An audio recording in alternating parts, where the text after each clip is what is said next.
Sport from the boxer pit. The Newman, PSA Bantam, Triumph Cups, and the AA bike.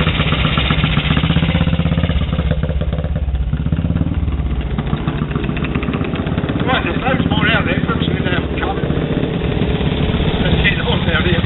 But, yeah, as I said, it's sad, isn't it? People say it's motorcycles in the world. By 1970, we were finished.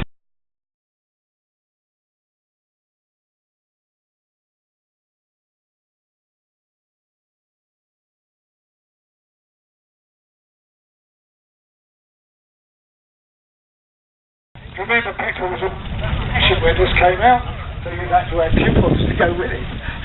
10 horsepower engine, the earlier ones, the Anglia was the 8, this is the 10 horsepower, 4 doors, because this is the luxury model, opening windscreen. The normal Ford, you used to be able to exchange the engines on these, because I know we worked there, and John, my good friend, was here just now, £32, 10 shillings, would change the engine. Not today, I hasten to add, but in those days they did an exchange engine, £32, 10 shillings exchange. 2,400. It just told me. God, what happened? Well, there we are, the little Ford Prefect. This is the upmarket version of the small Fords. 10 horsepower side-valve engine, which went on for years and years and years. They started that engine in the 1930s, and they continued it right up to the 1950s, 60s. There we are, the Ford Prefect, 4-door. Very nice little car too. If you're a TV addict and you watch the big toy Foil, this is the main car on Foyle's War. This one did a lot of work on Foyle's War, with yours truly using it, because Dick in those days was working. And in those days it wasn't painted and posh. It was ragged and tatty. But that's what they wanted, wasn't it? And I don't know if you were watching TV only last week, it was on there this. I said, I stood by that. 14 hours later. Well, since I finished with it, Dick has retired and is restored. Oh, is it now? But, yeah, again, of course, we were in the market. This was a 1930s design, which continued right up to almost to the 50s after the war. So, you know, whether it's early war or after the war, in material, it's a Hillman mix. 10 horsepower engine. They did the 12 horsepower later on, but 10 horsepower engine. Sunshine roof. Really pretty little car. The only drawback was their brakes, and they had Pentix brakes. We won't go into that, Dick. But it doesn't stop going backwards, I know that. But it's a great little car. It worked even when we were using it. It's, you know, very popular. There's not many around because they all rusted away very, very badly, and they all disappeared. The doors went, the wings went. But it's a survivor, and it really is a survivor, and it'll live now forever, of course, which is great. Yeah. Yeah, see Dick out. That is right. Nice to see you, Dick. The Hillman mix, 10 horsepower, 1947. The Hillman mix, great little car. Now we had the Prefect earlier on. Now we've got the Anglia.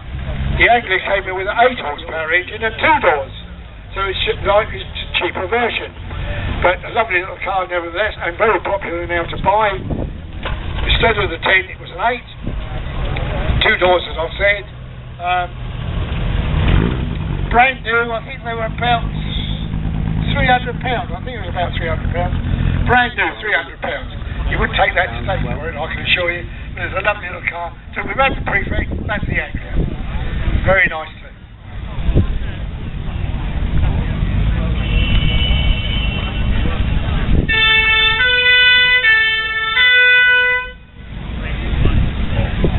This is what I've always considered, and I see this gentleman around every year, every month, every year.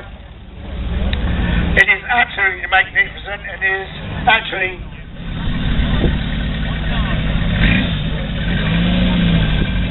wide wheels. It's a Daimler 250. Very, very fast indeed. The police, I'm going to let Alf tell you the story about them, but the police use them because they were the fastest thing on the road at the time. Alf, you tell me.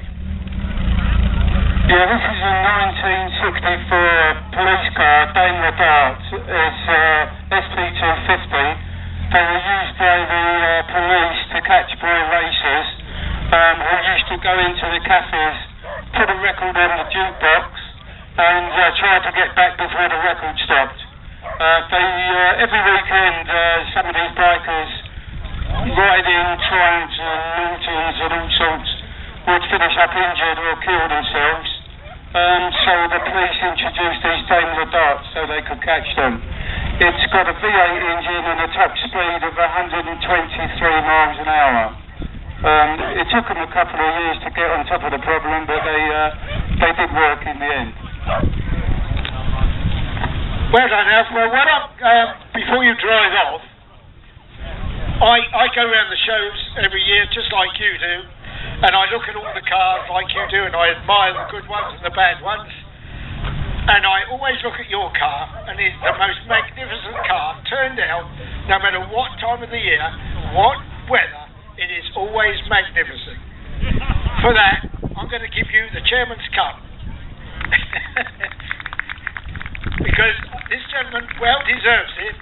He didn't know anything about this, but that engine is absolutely spotless inside there. Whenever you look at it, and I see it a lot around all the shows, it is always... I've took decision over the last year to come to that decision, and you well deserve it.